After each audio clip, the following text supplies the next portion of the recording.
Colleagues, I'm sorry that there are so few people left in the hall, because I think this is a very important motion in that it demonstrates, in the best possible Liberal Democrat tradition, support for local government. Local government, which has always been under threat from the mandarins of Whitehall, it's always blamed for all the ills and the disasters in society. They say that we're bureaucratic, we're slow, we're corrupt. They say we waste money. They say we encourage bad practices and bad behaviour. All of these are probably more true of central government, actually, than local government. Local government has been cabined and confined by Whitehall from successive governments for many, many, many years. And at the moment, the chiefest villain, I think, is the man who wouldn't know the word localism if it walked up and bit him. The man with the name of a cheap comedian, cheery chappy Eric Pickles. Thank God we still have Don Foster at the Department of Communities and Local Government. We have somebody who is speaking up for us and is speaking up for local authorities. Don knows what it's like, and he knows what we struggle with. We struggle with things that central government doesn't even know exist. They don't know what it's like in Camden Town on a Saturday night. They don't know what it's like, probably in central London. And that was very, very moving, what you said about Soho. But it's in all our town centres. And just because people might want to have a betting shop doesn't mean we should automatically say they must have it.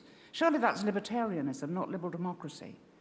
And saying, in fact, that you need the evidence is exactly what Nick Bowles said to the Local Government Association last week, when he said, yes, well, they do have particular effects, betting shops, yes, but you can use Article 4. It's there, you can use that. It's a bit clumsy, but why don't you use it? No, we're not into it. We want the evidence. Where's your evidence?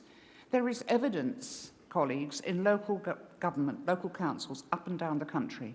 So let's start bombarding Nick Bowles and telling him, and using Don as a conduit to tell him where these ills are taking place, where there are young people who can ill afford to go in and get sucked in to the demon of gambling, which it is.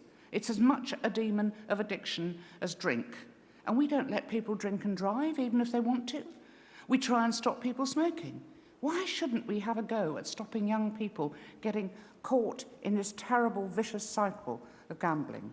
And I speak as somebody who's very happy to have a bet, but I wouldn't have been happy to go in as a young person and just put all my money in a machine.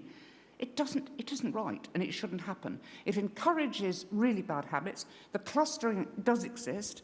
We've got a policy in my borough of trying not to allow betting shops too close to a school. But we can stop clusters of cafes in high streets. Why can't we allow to stop a cluster of betting shops? Because the faceless bureaucrats, and they are, in the planning inspectorate in Bristol, say we can't. So we're faced with the Labour relaxation of the gambling laws, the Tories' refusal to take this at all seriously, and the faceless bureaucrats who subvert the planning system, who just overrule what local government knows is right. So I say, once again, thank God for Don, and please support this motion. Thank you. Thank you, Philippe. We now move to the summator. Could I ask